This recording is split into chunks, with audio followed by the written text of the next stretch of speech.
in the country. Maori Davenport out of Troy, Alabama, plays at Charles Henderson High, has been ruled ineligible for her senior season. Jay, tell us why and what's going on in this story. Well, it's really a travesty. She was ruled ineligible by the Alabama High School Athletic Association, and it's not just that, it was the sole decision of the executive director, Steve Savarese.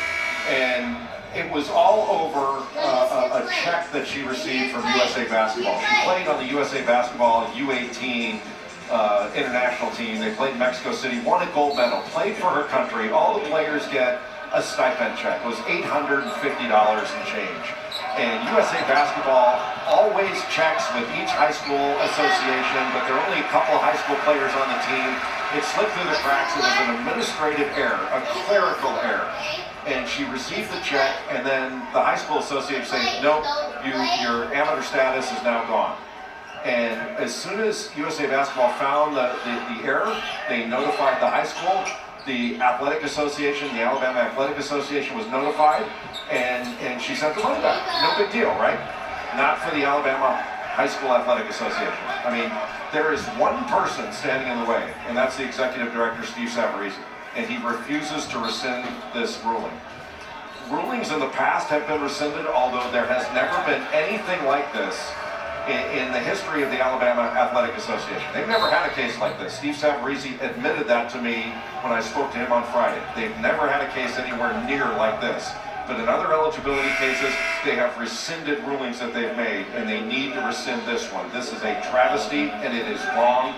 Maori Davenport did absolutely nothing wrong. She should be allowed to play. Again, as you said, always, USA Basketball reaches out to the high school association and says, here is the amount of the stipend check. Does this fall within your boundaries?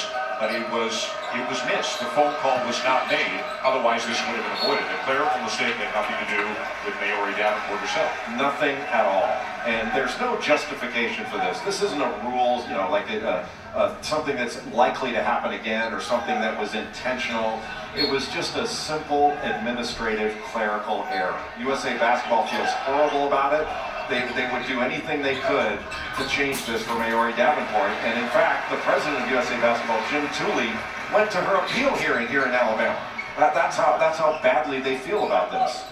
And among those who have chimed in on social media, if you look for it, you're not going to have to look very hard to find it. Chris Paul has tweeted about it. C. Vivian Stringer has tweeted about it. The WNBA has come to the defense of Maori Davenport. Every thinking person and organization is against this ruling made by the Alabama High School Athletic Association, and notably Steve Savarese.